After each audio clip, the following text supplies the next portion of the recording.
All right, and we're live. Hello, everybody. This is the Empty Wonderlands Fading Embers podcast. I'm Julian Ben, the creative director for Empty Wonderland Collective, and we have with us today T.A. Stevens, our wonderful content provider here. He just be dropping nuggets of knowledge. You may have seen the previous episodes of this, where the first episode we interviewed Moda Spira, the lead singer for a band in the Midwest, Page CXVI, and then she's also the lead singer for the Autumn Film. And she's doing her solo project, Moda Spira, a self-titled project, and then episode 2, we actually did a album review for the Dream Junkies Good Religion album. This week we're actually doing a book review. We're going to be, y'all may have heard of Humble Beast. They're a nonprofit Christian hip hop record. Nonprofit hip hop record label based out of Portland, Oregon. Part of their ministry is that they make dope hip hop records for sure that communicates the gospel. But the thing that makes them unusual is that they give 100% of all of their music away for free. They make it available for free. Now you can choose to support them on humblebeast.com and by purchasing any of their artwork, their music, and their books. This is actually their second book that they've actually published. But this book that they've got now is called Daddy Issues. It focuses on how the gospel heals wounds caused by absent, abusive, and aloof fathers. It's Humblebee's second book, but it's their first book from their new Concentrated Truth imprint, their publishing imprint that they've got there. So it's something really special. The author of the book is Pastor Cole Brown. He was formerly the pastor of Emmaus Church in Portland, Oregon. He's currently now a missionary in Mexico City. He, his wife, LaShawn, and their children are out there learning the land, learning the language, trying to integrate. And Cole has had a long-standing relationship with Humble Beast Records, and he's written a couple of books before this that they've actually partnered with him in publishing. And he is back with some more good stuff several years later. You can tell that he's matured. He's had a deepened perspective, and he's had some things happen to him over his years of pastoral ministry. Before we get into it, I just want to give you guys a little smattering of what the book covers. Just looking at the table of contents, it's not a super thick book. It's about 80 pages, including the discussion stuff in there, and it's basically divided up into 1, 2, 3, 4, 5, 6, 7. 8 chapters if you include the conclusion, and after every chapter there's a discussion area. It's meant to be done over a period of about 8 weeks or so, and at the end of each chapter, a group, ideally this is read in a group, where they can actually process how the gospel applies to a particular wound. I mean, you've got unclear identity, where you're just not really sure who you are. Authority idolatry, where you and authority really don't mix in a healthy way. Either you're obsessed with it or you're not. Just kind of paranoid and distrustful of authority.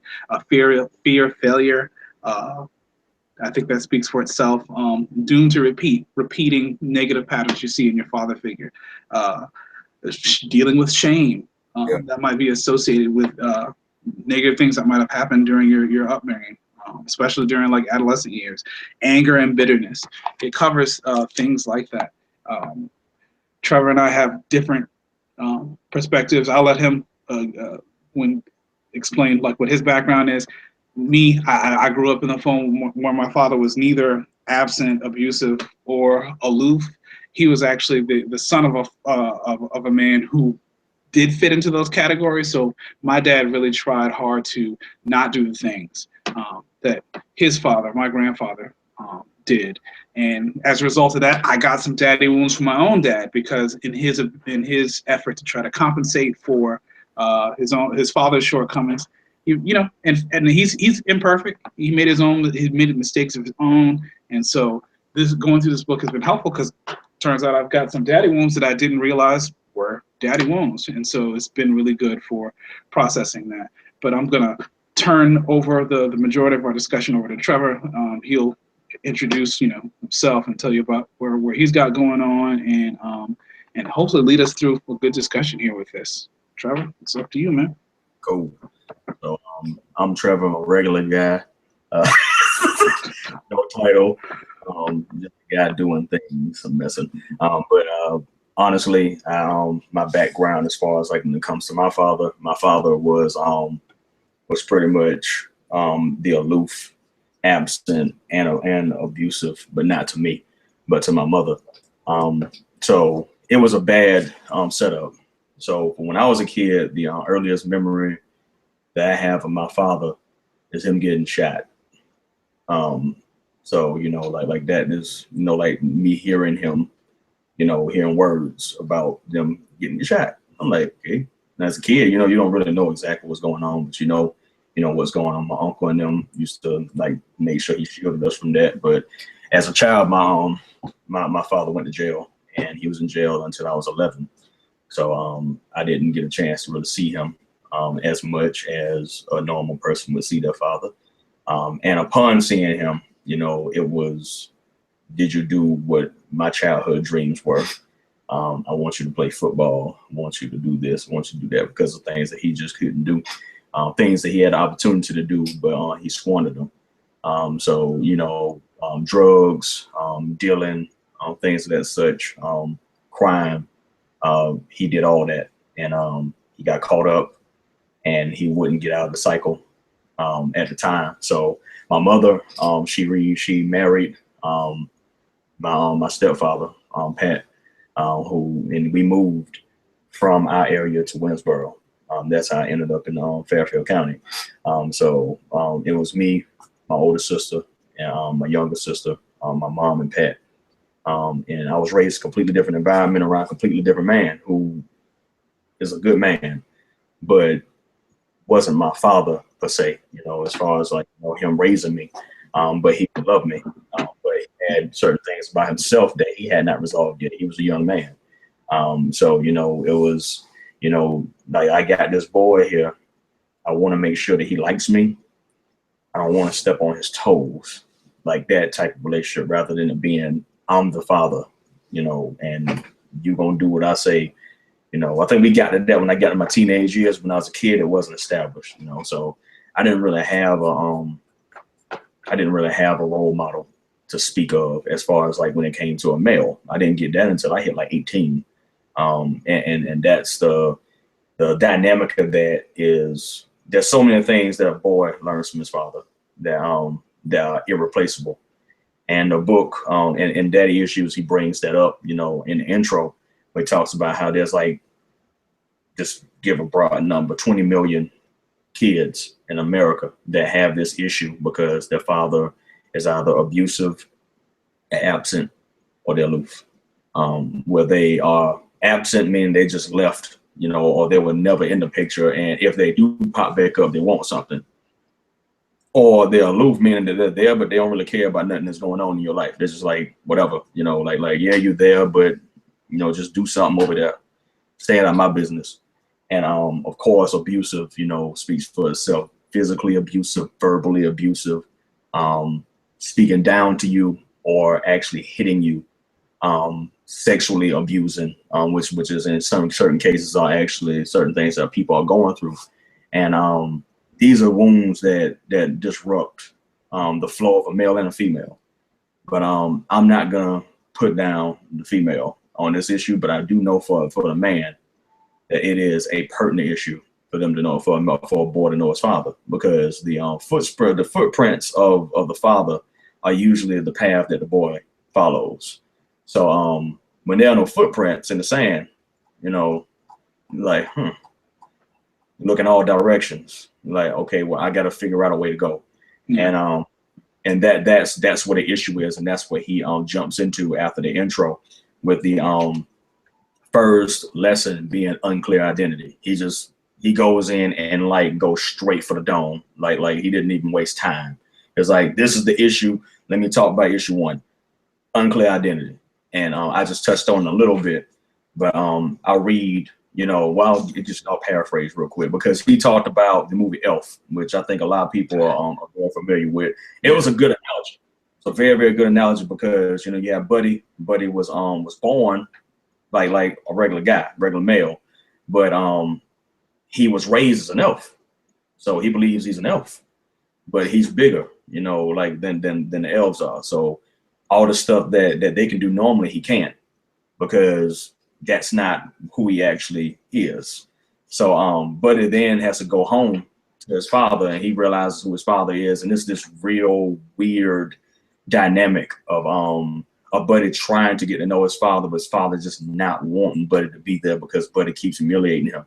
And you know, it's funny, it was a comedy movie, and I cracked up about this movie a couple of times, man. But when he put it like that in the book, I was like, you know, that's actually not a bad analogy, because Buddy got to the point in the movie where he was like, well, Pop, I guess you just don't want me. You know, like he really got to that point where he was like, oh wow, okay, so pretty much what you're telling me is that I shouldn't even came here. You know, and it got to the point where Buddy even said himself, like, I guess I just have to go then, because apparently I'm separate from the life that you already have. And I think that that's one of the issues that a good bit of guys have with their fathers, where it comes to they're trying to find out who they are, and the father is not, either he's too closed to try and open up to the son, or he doesn't care about even giving an inkling of who he is, or like he's gone, like you can't find him, and you won't find out. You only find out through, like, you know, I'm a gamer, so it's like side quest. You know, like, it's pretty much, you have to go talk to a friend of a friend of a friend of a friend, and that friend hands you a scroll, and they're like, yeah, this is something that your daddy used to do, and you like, oh snap, like you have found a new item, and you're trying to figure out this whole wide puzzle, like, and you take parts of your life to try and figure that out, and you still don't get that base thing that you need, which is affirmation. It needs to be affirmed. Females need to be affirmed by their mothers. Males need to be affirmed by their fathers. Like, that has to be a I don't want to say a passing of the torch, because sometimes certain things should be passed down, but a lot of guys want to be affirmed, told that they're on the right path, told that they're going in the right direction, saying this is who you are. This is who you are, not that guy, but this is who you are. This is what you're good at, son. Something like that. You know, like, you want that, but when you don't have that, it kind of pulls the rug from under you, because then you'll find yourself trying to be a skinwalker. And I say that in all honesty, because you got a lot of people mimicking other men, rather than actually being affirmed in their own identity. They'll try and be like Jay-Z today, and then tomorrow they'll want to be like Creflo Dollar. Then tomorrow they might want to be like Bishop Long. Then tomorrow they might want to be like Tim Tebow. Then tomorrow they might want to be like Reggie Bush. Then tomorrow they might want to be like Cam Newton. Then tomorrow they might want to be like Dwayne Johnson. And tomorrow they might want to be like this dude, this dude, this dude. And they're skinwalking. They're like imitating the guys that they see before them, and those guys end up being surrogate daddies without even knowing. You know, so like the guys that you see on TV, these young boys that don't got fathers, the reason they're imitating so hard is because they don't have an identity. Yes, I think in certain cases guys are just looking up, but then you can tell, you know, when a person takes, especially men, like when they take something so personal, to the point where they're willing to risk their life about it. That's an identity issue. Like, there's nothing else to really say. They wrapped their identity around that one particular issue. And because they've done that and they haven't been affirmed in who they are, they're willing to throw their lives away for a lie. And that's one of the issues that we have in our culture right now, is that, like, people are willing to throw their lives away for a lie. And he brings up Deuteronomy 7:6, which is a very, very good thing. I'll read this. I'll go back and read this particular part right here, though. He talked about how you could be misdirected. Like, if you have an issue with identity, you will either end up being misdirected, which pretty much him saying that, you know, you'll lack direction, or you'll be misdirected. So you'll be misdirected in the fact that, like, you'll follow the wrong thing in the wrong place, or you have lack of direction, meaning you ain't know where to go when you don't have your identity. And he speaks Deuteronomy 7:6 to the womb, which says, For you are a people holy to the Lord your God. The Lord your God has chosen you out of all the peoples of the face of the earth to be his people, his treasures possession. Excuse me. And the who am I question is actually answered in that. You know, you are a treasure in the eyes of the Lord. You know, you've been chosen and called out by God. Your identity has been founded in him. But you have to go back to, you know, understanding that if you are called by the Lord's name, meaning that you have already given your life to Christ, meaning that you surrendered, you know, your life to Christ completely. Meaning that in obedience, you have laid down your ways, you have laid down your thoughts, you have laid down everything that you had before in the presence of God, and you humbly submitted yourself to Jesus Christ, our Savior, that you have an identity in him. And if you have an identity in him, that he is telling you, you are a treasured possession. You are my people. So the lack of identity then steers from being the lack of identity because of the man that you had in your life to having an identity in Christ alone, and seeing that that the identity of Christ is actually far greater than what a father could actually hand down to you. You know, but you still have to deal with the hurt. Like there are certain parts of you that will definitely have to mature and grow in Christ to forgive and to let go. But most definitely, you know, like you want to steer clear of the misdirection and the lack of direction. Like that was a very good point of his. Like he said that you if you get misdirected, you put all your energy towards something else, and at the end of the road, it has no fruit. You're like, okay, why in the world have I been doing this for 10 to 15 years? Or the lack of direction where you just like you're walking in circles, you know. And we have to come to a point where we see that our identity, even though a lot like men hold that as a dear thing, and if we don't see that we need to get that under control, we can't deal with the rest of the issues. Because if our identity is confused, then how will we stand to say who we are? Yeah. You know? So yeah, that's true. That's true. What's the chapter that stood out the most to you? Like, what do you think? Like, for you, what do you think Cole has like haymaker hit you in the jaw with this? Like, because I feel like I got knocked out pretty good. Yeah, I think we're thinking about the same one. I think it would be fair if we looked at it in two, like we were gonna do this in two parts. Like as far as like the podcast thing, we would do it in two parts where we did like the first four and the last three, because the first four like it's so smooth. Yeah. And the last three are kind of disconnected, not in a bad way, but the last three are you know, this issue is not separate, but they can be dealt with separately. But the first four issues are like, yeah, he's like machine gun punching you, you know, just, I mean, hurting your feelings. But I definitely have to say it would have to be fear of failure. Okay. Fear of failure, fear of failure hurt my feelings. I mean, like in a good way though. I mean, like it's he didn't. I mean, like I was like, why'd you do this to me? I was reading it. I was like, I was just sharing with you. And I was on a plane reading this, and I was like in the plane, like holding a book like this, you know, like trying not to break down, you know, on the plane, because I'm like, man, I got all these people on this plane. They're gonna be looking at me like I'm crazy, you know. And this lady started talking to me. I was like, oh, thank the Lord. She started talking to me. She took my mind off of it like a little bit so I could process it better. But man, I mean, he busted me on fear of failure, man.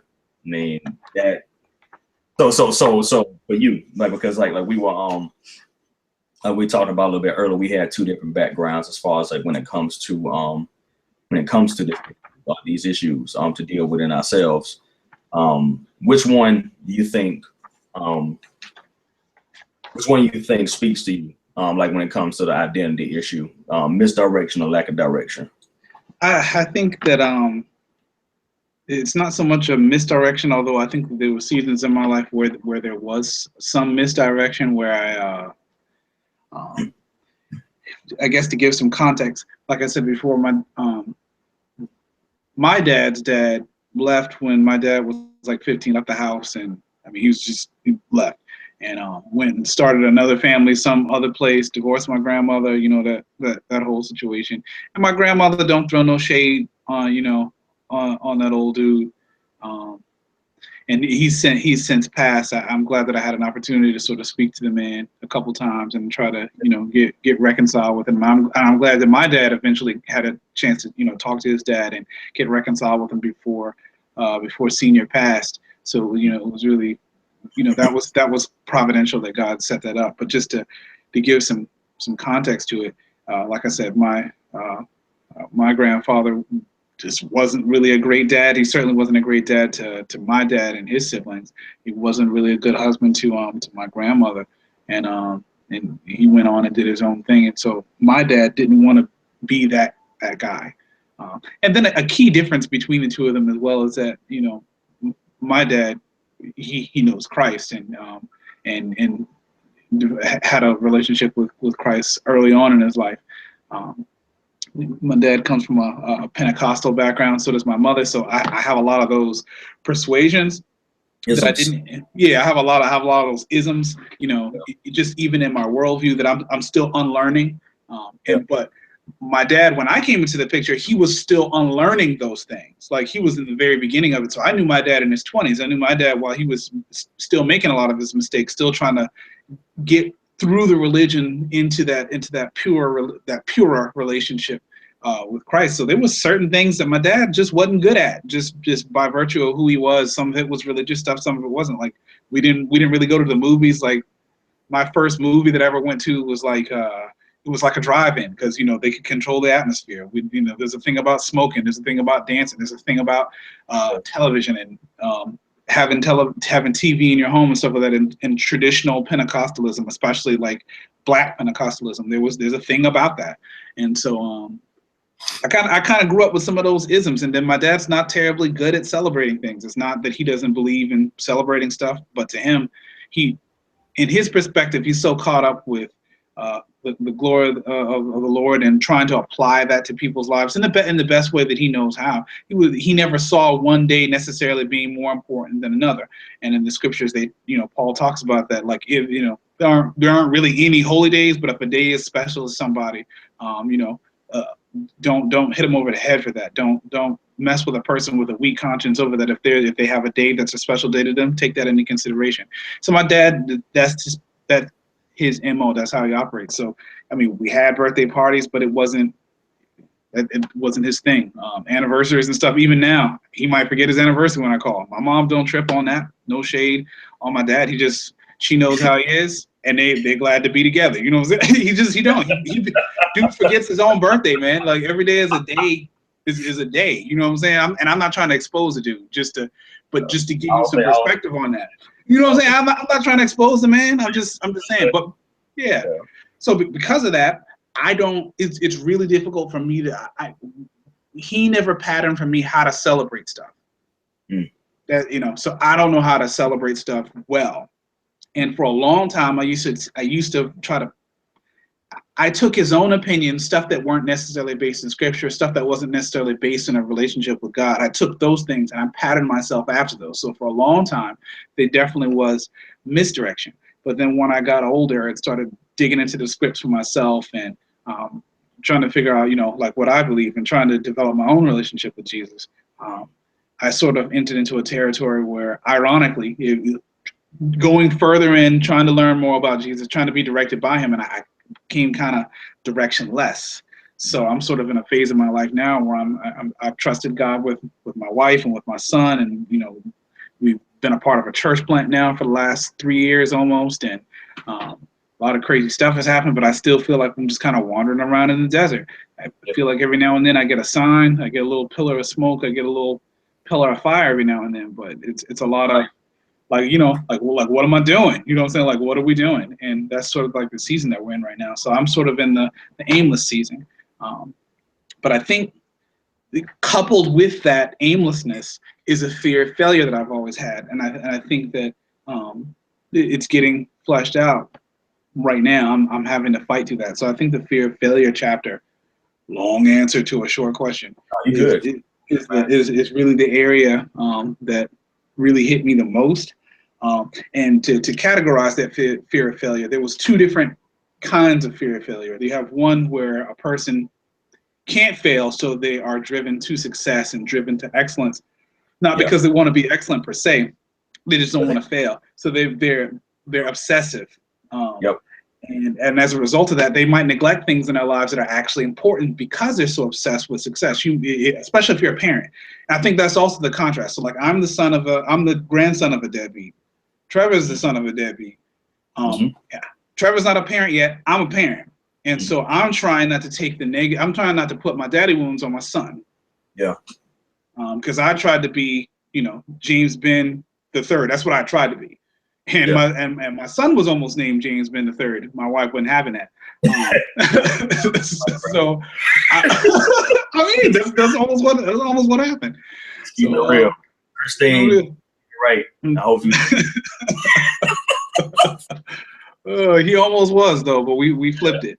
But so I'm trying to take the best of what I feel like my dad gave me and instructed with the boy, because I don't want the boy to have the kind of mishaps that I have. Like my dad's, despite all the wandering and frustrations and growing in his faith, he's been a really targeted dude. He's had Jesus on sight, and that's what he's been aiming at the entire time. And in me, Jesus approached me, so I'm just, and I know Jesus approached him too, but I wasn't laser targeted on that. Jesus was just in the room and I was aware of him. But in terms of actually being, feeling that affirmation, that's something that I've always struggled with. Accepting him as God that's not an issue for me. It was really clear, and there was revelation of that in my heart, and revelation in just general creation. Clearly there's a God. There's no question of that. But in terms of him being your friend, being a father to you, being a lover to you, being somebody who, can affirm you and give you instruction, someone who could complete the work more fully than what my own dad had started, I've always had a hard time getting that aspect in there, becoming a son of God as opposed to just a fearer of God, instead of being like a God-fearer. And so that's always the area. So there's sweeter seasons of having some real direction, sweeter seasons where I'm not as afraid of failure. But I would say the majority of my life, it's in the valley where there's fear of failure, and I trying to break apart from the misdirection, I end up aimless a lot of times. So that's sort of my thing with that. Okay. Because like the person who, so you have the obsessive person, and then you have the opposite, the person who won't try anything at all. And that's me. There's a whole lot of stuff. Like, it's amazing that I'm even a part of a church plan, that I moved 600 miles away from my family. You know what I'm saying? Like how do you move 600 miles away? Like, I would never have done that if it hadn't been for Jesus to take us along and to provide for us. Like, there's been crazy things that have happened, and God has provided. Like, we're talking like checks coming in the mail from people I haven't talked to in years that I never asked for money ever, and then we had a need, and the money was for the exact amount that we needed. Stuff like that. So God's clearly been in us and taking care of us and everything like that. But I'm afraid to do stuff, even like this Empty Wonderland collective situation. Like, this is not something that it was in the back of my mind to do, but I didn't want to do it. And it was a combination of you, Trevor, and also Heather, saying, hey, you should do something with it. God has clearly given you a gift and a platform and an opportunity, however big or however small, and you should try to cultivate that. So I'm glad to have a team that can help to push me. But yeah, I'm afraid to even do small stuff that's free. This is free what we're doing. You're paying for internet, but I'm paying for internet. Yeah, paying for internet at least. Yeah. So long answer to a short question. No, I mean, like I said, like, this is discussion. So I mean, like, and prayerfully, like, it's just like one of the things that he stressed was transparency. As far as like when it came to discussion, it's something a lot of guys won't do. A lot of women won't do it. But guys, it's like a cloak. Like it's, the cloak and daggers. You don't want to show a person your weakness. Like more and more in most cases because their trust issues, and that's in here too. Like talking about issues of trust, and that's actually the authority issue. That's the second chapter, which you have an issue with authority. I mean, we could talk about that for 4 hours right now. I mean, we're living in the time right now where, we have corrupt people in authority. We do. Then we also have good people in authority. But because there's an authority that does bad, then there's an immediate distrust because there's never been a understanding of how authority works. Meaning that when daddy says something goes, it goes. Like you need to sit down, you need to sit down. Like you need to get something done, you need to get something done. You actually go do that. In the black community, mostly in the black community, that's not a reinforced thing because most of the guys have been raised by women.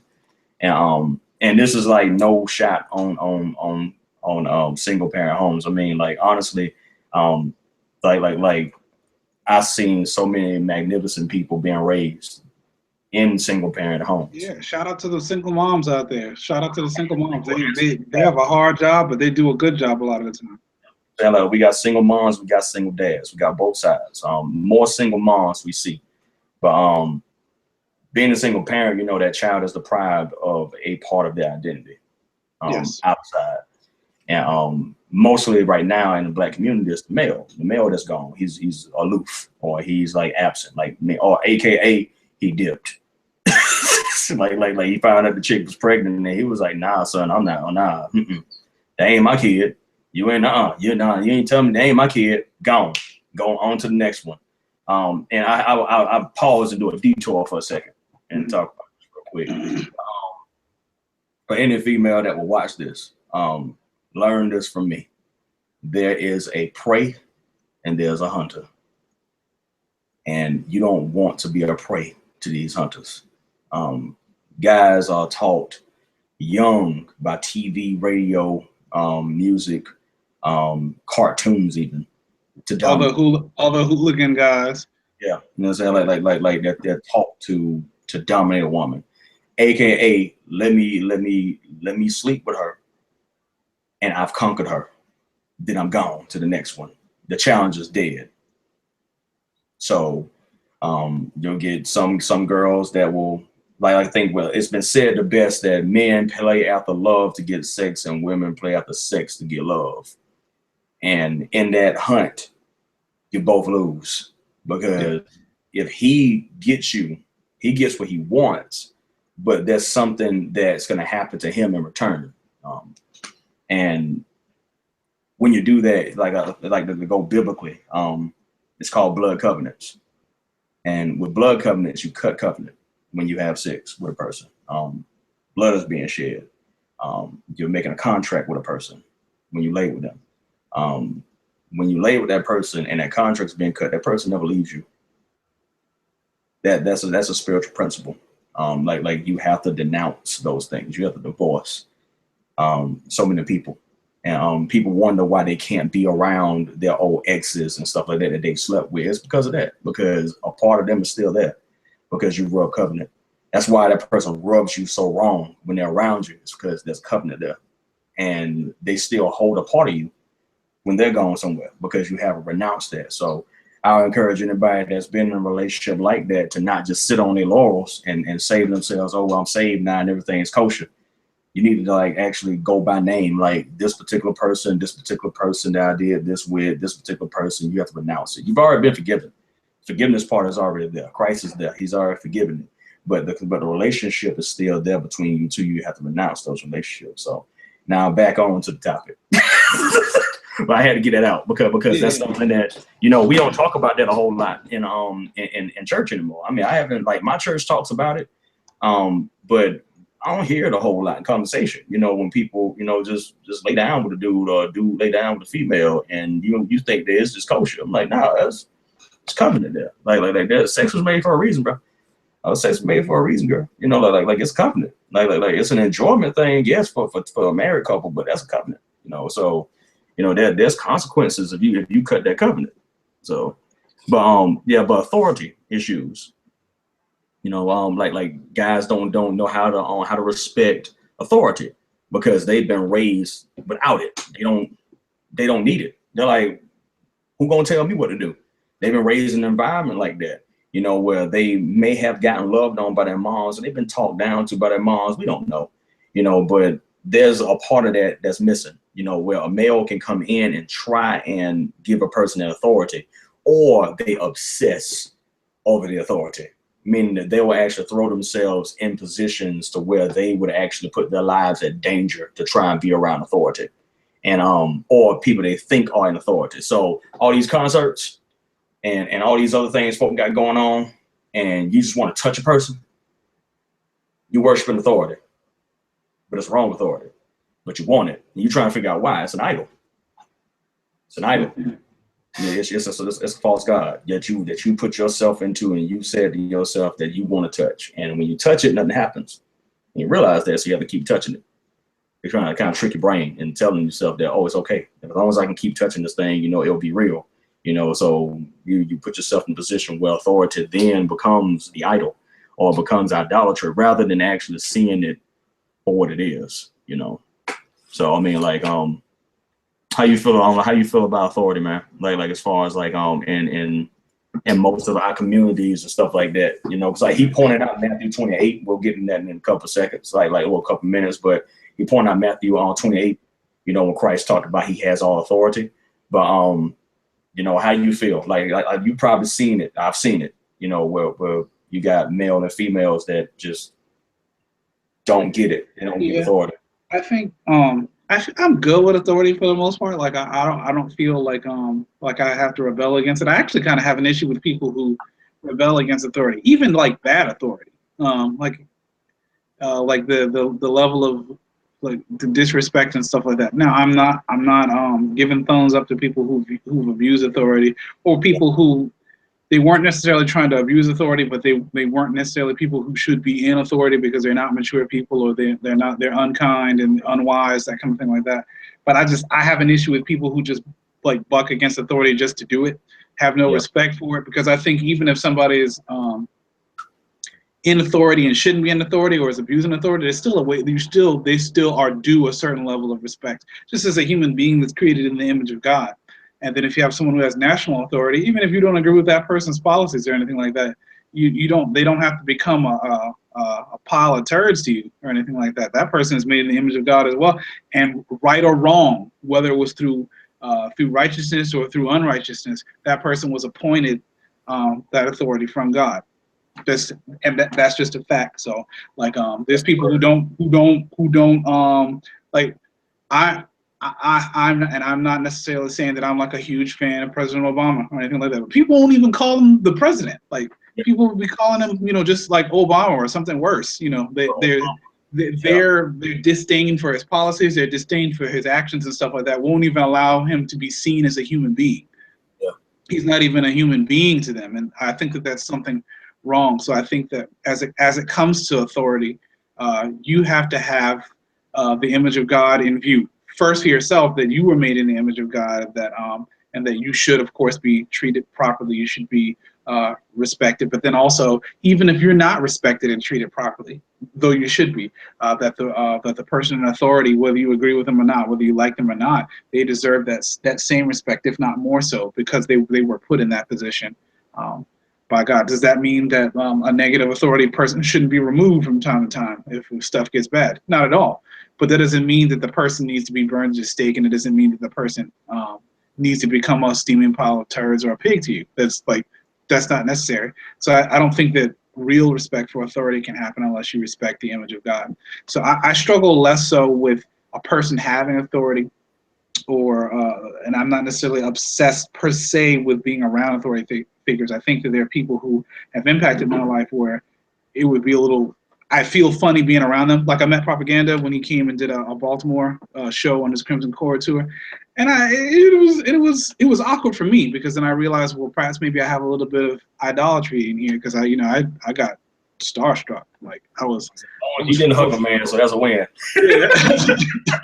I was getting weird. You know what I'm saying? I was holding up the line too, just trying to steal a little bit of his time and everything like that. But I still respect the man, and he definitely had a huge impact on my life for sure. But so I think maybe there's little snippets of wanting to be around authority for unhealthy reasons, perhaps. Yeah. But I think that overall I'm good with it. I think, and I'm certainly not super distrustful of authority either, because I have my trust is in Jesus, it's in God, it's in the Father. Yeah. So I don't really have a lot of trust invested in any leader anyway. Not to like if they fail, all of a sudden my whole world's upside down.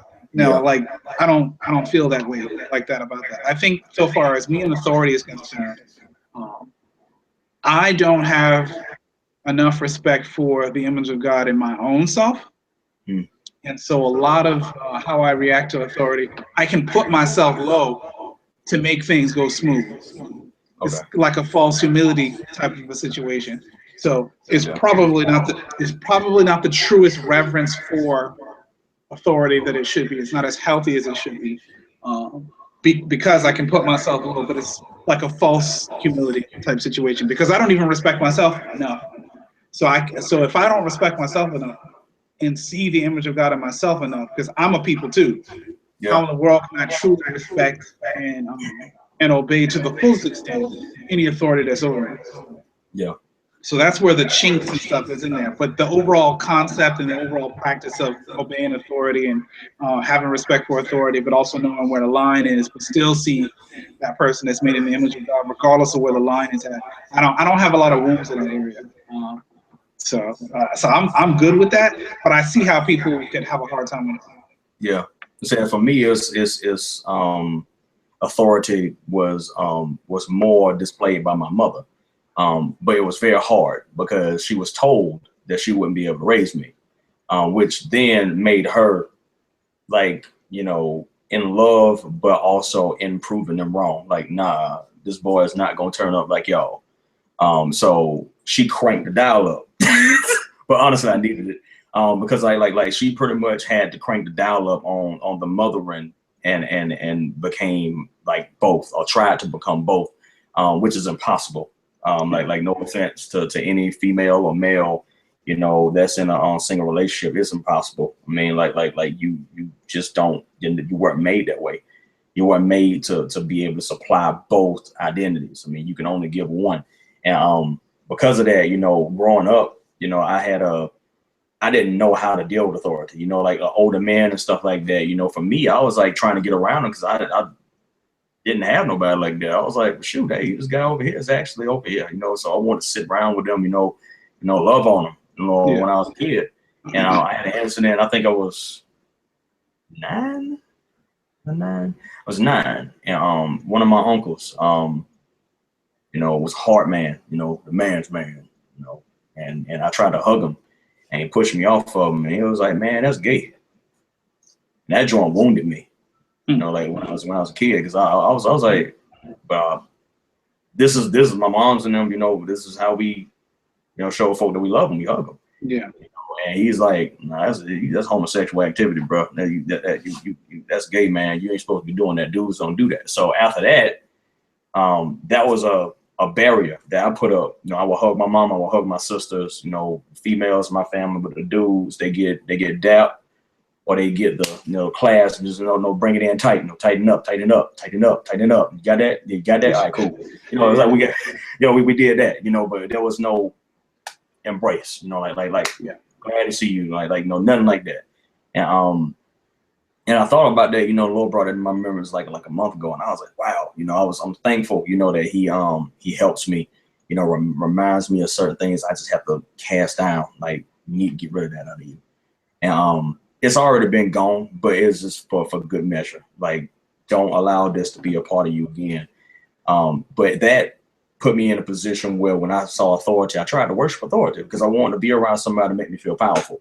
So then, you're trying to find ways to be like somebody else. And like I called it earlier in the podcast, you're a skinwalker. That's what I was. I was a skinwalker.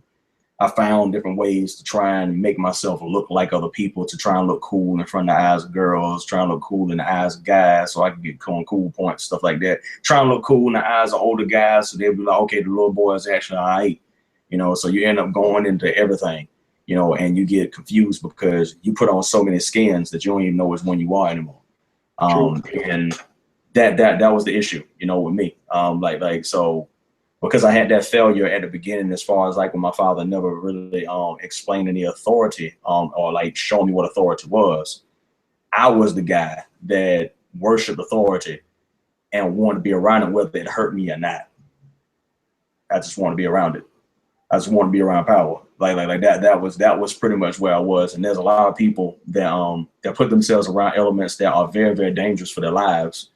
That you know, you just want to be around somebody that you think is powerful, whether that be a singer, a rapper, a pastor, preacher, a teacher, you know, professor, race car driver, wrestler, you know, football player, basketball player. It doesn't matter, you know, but you know that the environment surrounding that person might be quite dangerous for you, but you don't care. You know, you're just like, I just want to be around power, and you get around and you might get hurt, you know, and that's something that is categorized with idolatry when it comes to that. So, but Christ said that He has all power in heaven and earth. You know, like when he was raised from the dead, He came back and He told His disciples in Matthew 28 that He had all power, and authority is found in Him.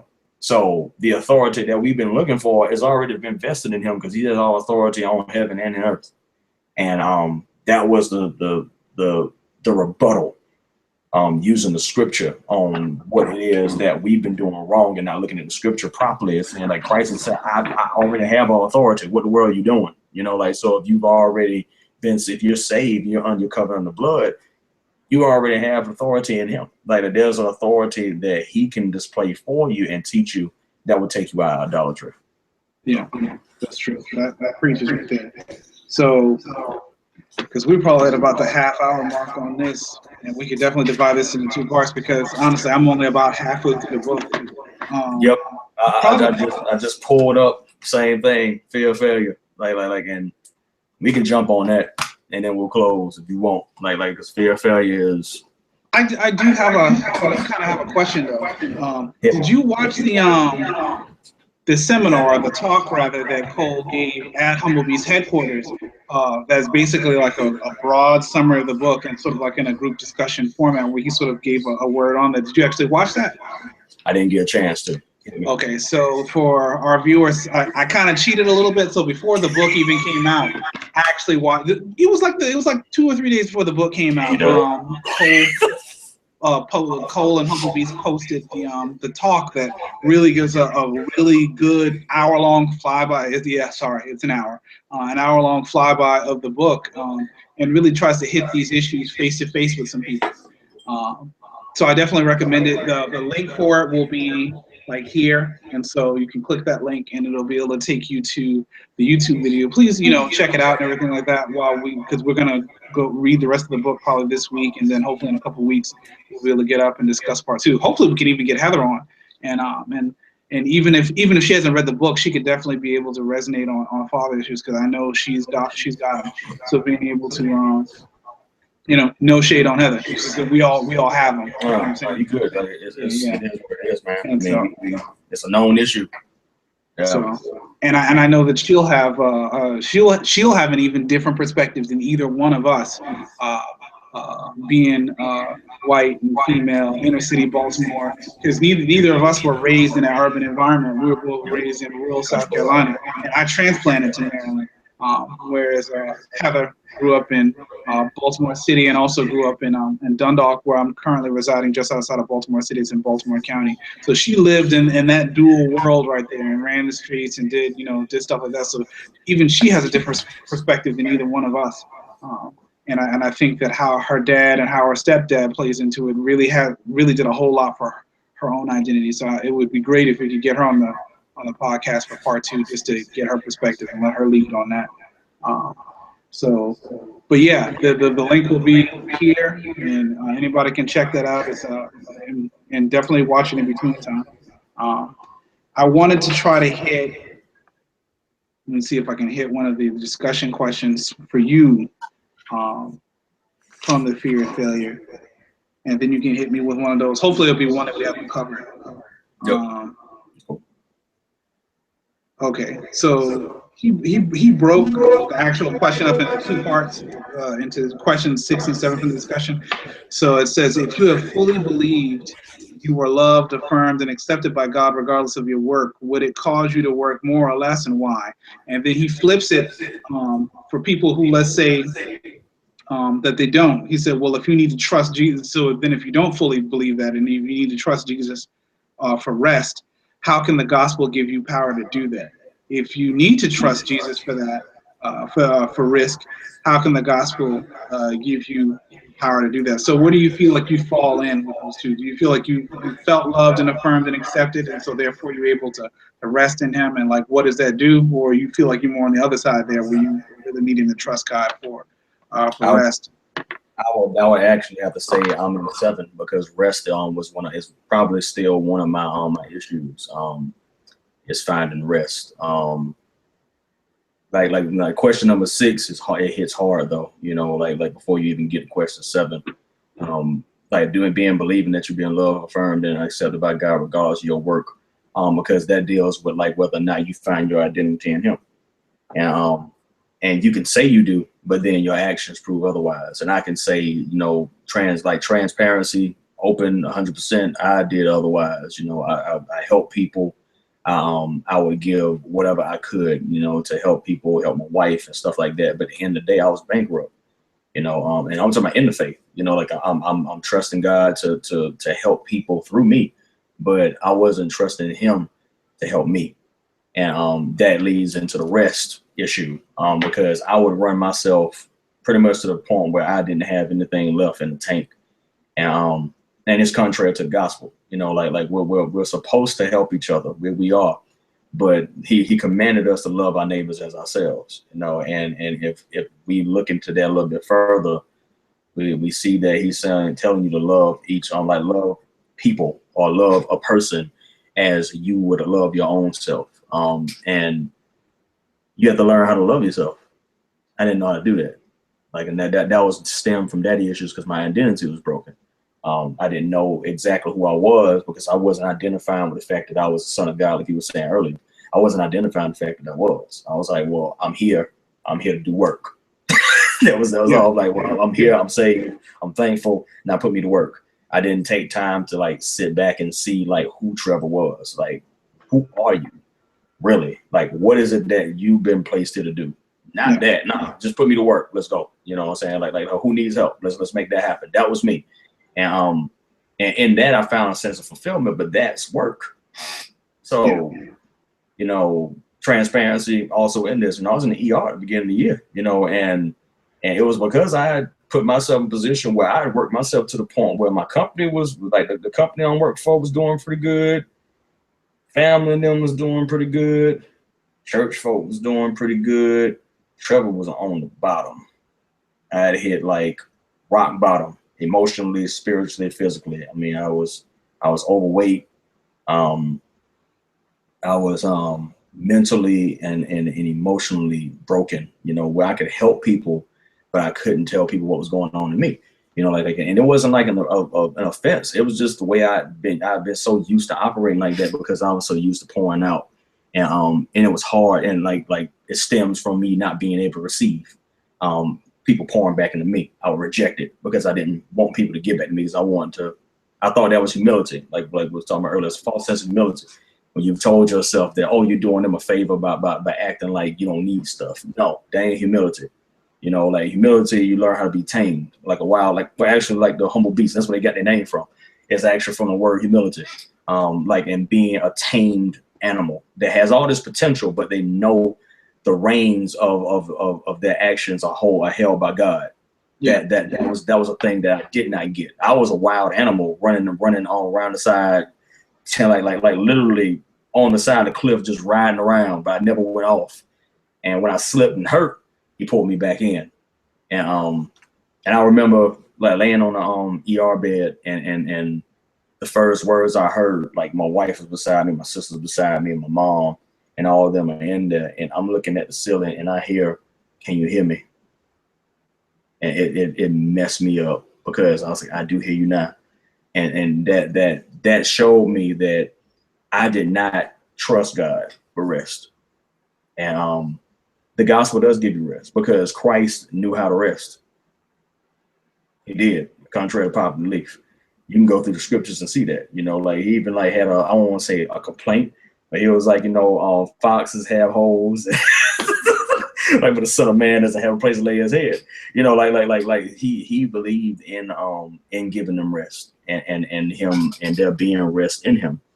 Like the Sabbath was such a beautiful day for God that he actually told us, that you sanctify, you make sure that you rest. And then you find out that God has already done all the work.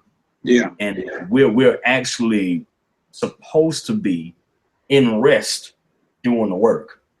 Like which is, it sounds like an oxymoron. Like, you're like, what are you talking about? The fields have already been prepared by God. It's been done since the beginning. He finished that on the 6th day. And as a day we don't even know, because we don't have God's timing. We don't have his clock. You don't need one. And we're stuck trying to figure him out in temporal time. Trying to fit him into 24 hours that we made up. Like we're trying to fit him into 365 days that we made up. We're trying to fit him into our calendar that we made up. Like we're trying to fit him into that, and it's not working. And we're trying to figure out why. It's like, but I'm God. I don't work by your schedule. I work by mine. And the risk part is pretty. It hits me, because every single apostle that was a disciple took a risk to follow Christ. Like, he walked up to them and was like, follow me, and they dropped everything and went with him. Yeah. And I had to consider that. I was like, am I willing to drop everything, or am I like the rich young man? That it will be harder for me to enter the kingdom of heaven like a camel through a needle, through an eye of a needle. Would I be that guy? Because like, I'm not rich, but I value the possessions that I have so much that I cannot see myself, letting that go. Yeah. Pretty much, what I'm saying? So I would definitely have to say I had an issue, but 7 hits me harder because I had an issue with rest. And seeing that, like right now where I'm learning to trust him to give me the ideas, to give me the understanding and stuff like that, to actually go out and take the risk. And the fear of failure pops up. It pops its ugly head up, because for me, I get paralyzed. Like I think we both share that in common. Like that. It's not the success part. I struggled with that when I was a kid. I was like, I would never be my father. And you have that in your brain, and you're doing everything. I mean, academically, I excelled. I didn't do athletics because he was an athlete. I went to college, got to college first semester, almost flunked out of college my first semester. I had like a 1.75. I was like a point or two away from academic probation my first year at Winthrop University. What I'm saying? To where I had to like come to a realization that me trying at my hardest would still not change the fact of who I am, but like of the things that will actually happen around me. I had to submit. And after seeing that, I was like, shoot, I don't really have to fight this, and I gave my life to Christ, and I was finally free from that temptation to like want to succeed, because you see a lot of dudes online, they think success is bound to the fact they can have a nice car, nice clothes, nice sunglasses, have a nice house, their kids and them got all these clothes and stuff like that, but then morally, spiritually, emotionally, they're bankrupt. That's not rich, like that's not. I don't want success. I want victory, and that became my mantra. What sit like. I mean, I used to be a big Jay-Z fan. I'm just gonna be 100% real about this. I was a big Jay-Z fan, probably one of the bigger ones you've seen, and most people like, huh? And they're like, yeah, I was that dude. I had every album. I had them on rotation, 24 hours a day, and Victory is a song that he made, and I would give him this one line, and it hit me, because I had to differentiate success from victory. And it was so eloquently put. He said, success is like lust. It's good to the touch. It's there for the moment, but it's never enough. You have to keep going back to get it. And you're trying to figure out why you're in a wheel. You're in a hamster wheel, trying to chase success, because success is not the end. You want victory. And the only person you have victory in is Christ. And you won't have victory just because you got money. That doesn't help it, and the fear of failure keeps you from victory. And the further and further you stray away from taking those risks, which is pretty much where I can honestly say I'm at right now. I'm at this impasse where I'm at: trust God or trust yourself. and I already know the road is going to end if I trust myself. But I don't want to. But I don't want to dishonor God in my doing, because that's the fear. So it paralyzed me. So I'm stuck. Because I'm like, I don't want to disrespect you. I don't want to do what you gave me wrong. So I'm here. And I'm like, well, God, you have to help me, because I don't want to make another step until I know that this is where you need me to go.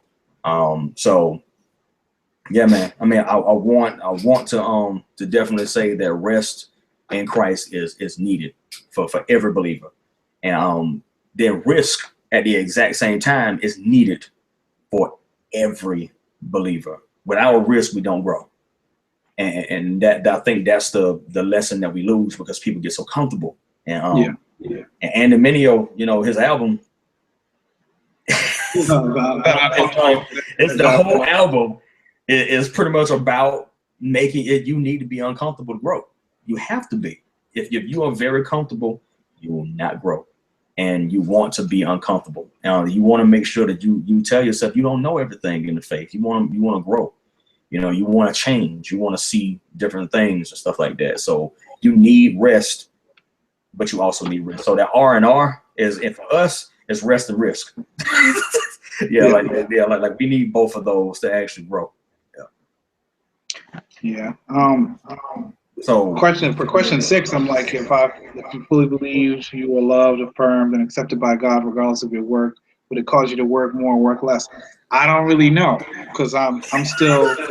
I mean, I don't know the answer to that question, because I mean, I feel like there's seasons where I really do feel, fully loved, affirmed, and accepted, and then any work that I do in that season, it feels effortless. I mean, Empty Wonderland Collective was really kind of birthed out of a season where I felt really affirmed. Like right now, I'm fumbling around in the dark trying to, get that sense of affirmation right now. So that shows you the weakness in me so far as that's concerned. And trusting God for rest. I need to be taught really how to rest properly. I know how to be lazy, but I'm not even sure that it's a.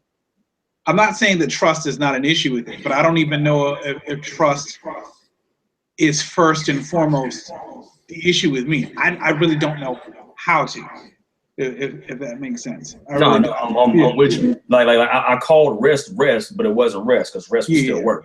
So I'm with you on that. Yeah. So I really don't know how to, because like we're running this little thing here as a little side ministry and as a way to be able to put creative outlet out there. I'm also I'm a member of I'm one of a core team member of a church plant. That it's a new church. It's not even 2 years old. The location that we're at. I'm a husband. I'm a father. I'm a leader, a team leader in the at the college where I work at in the advancement office. I'm a part of their leadership team as well there in the advancement office, like not the senior leaders, but like in our specific little team. So I'm just like, I'm all over the place doing stuff. So at church, it's basically homework, church, sleep, eat, and do it again.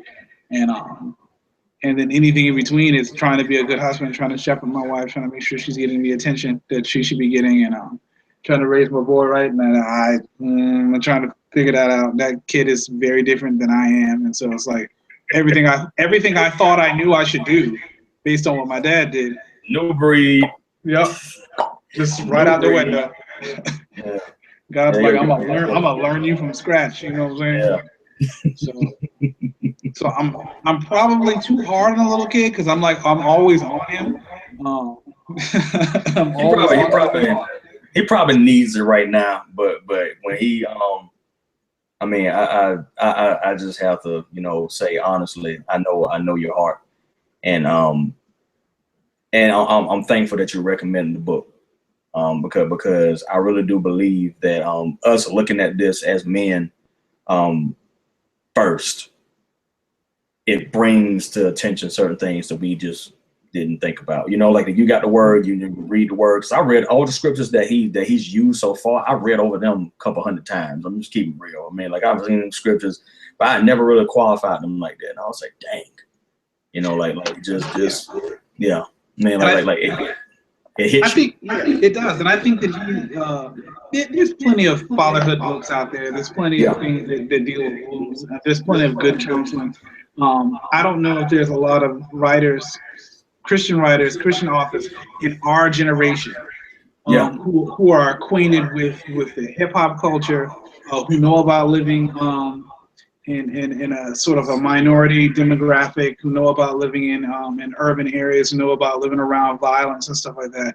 Who is like, because Cole's like 36 or something like that. He's not a whole lot older than us. He's not. I think he's like 36, 37. Yeah, 36, 37. So it's interesting hearing this kind of stuff from a peer.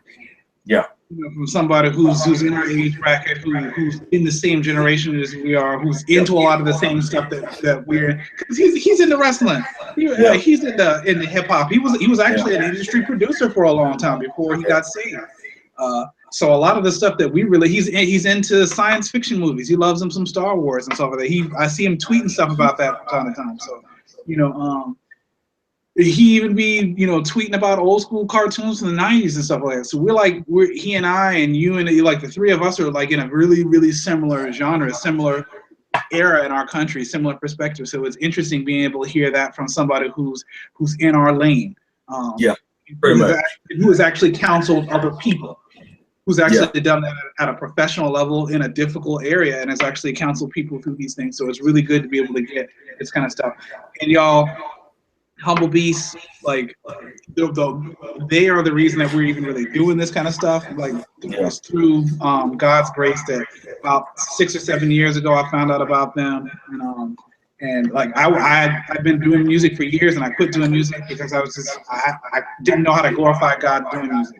And these cats came through and just changed my whole perspective on that. Changed even the way that I even looked at the scriptures and how I studied the scriptures. So shout out to Humble Beasts. Like they changed lives and everything like that. And they really do. Yeah, I mean, because you remember around the time that you were introducing me to Humble Beasts, I was on a 2-year fast from music because I was so sick of music.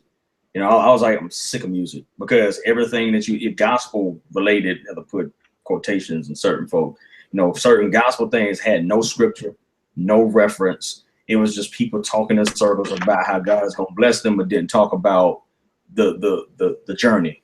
Yeah. I think Satellite Case, the first Humble Beast CD you gave me, you bought for me for my birthday. I think it was 2012. And I spent that record.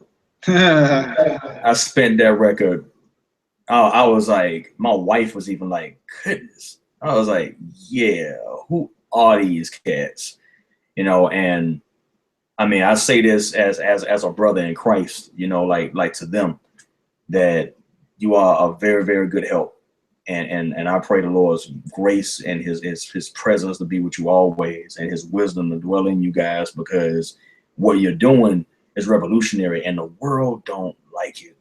I mean, no harm to other artists, but it's just certain things that when it comes to integrity and who you are, that was one of the reasons why I stopped listening to Christian rap or CHH. One of the reasons why I stopped, because a lot of guys were saying there was something they were not.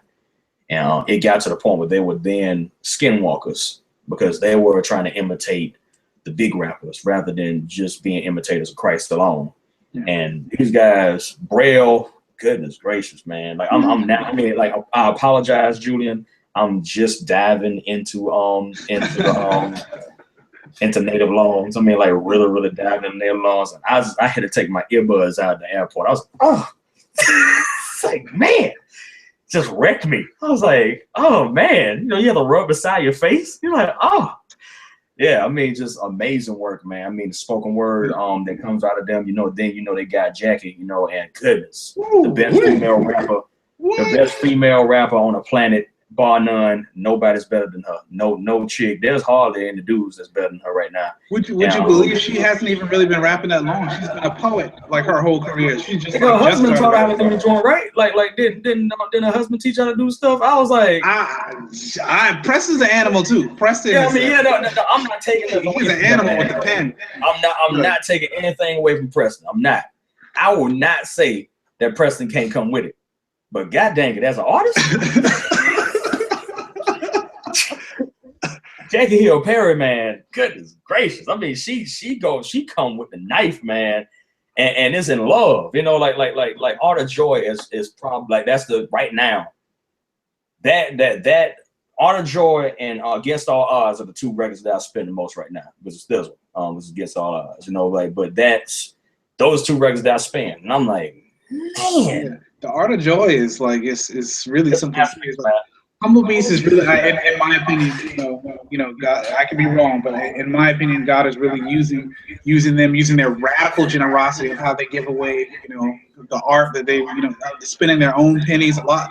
I don't know how many of them right now are doing this 100% of the time, but I know that for a while they were bivocational with this stuff. They were Trivocational either, because they're serving in their local church, they're doing this, and then they were also working daytime jobs. I know that for a while, Propaganda was a teacher and doing this, and then he eventually was doing well enough with this. He took a leap, and now he's doing this full time. So which I'm thankful. I'm thankful that I'm super thankful for that. Yeah. So like I'm glad that the Lord has blessed them enough in their gift, and that's the impasse. I think me and you are facing that right now. Yeah. Is that they've hit that impasse, like where they're like, should I stay or should I go? You know, like literally, should I stay or should I go? And I'm thankful that they trusted God enough to just say, you know what, this is what the Lord put in our hands. Let's run with it. You know what I'm saying? And I think I saw a dude put a quote up. He said all these people saying they're waiting for all their ducks to get in a race. So I'm getting all their ducks to get in a row. He said sometimes you gotta pick up what you got and make a run for it. That's the truth, man.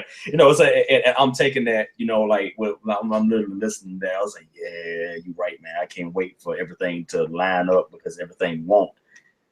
It might just be time to take that risk. And reading this book has helped me, pretty much come eye to eye with the issue with me.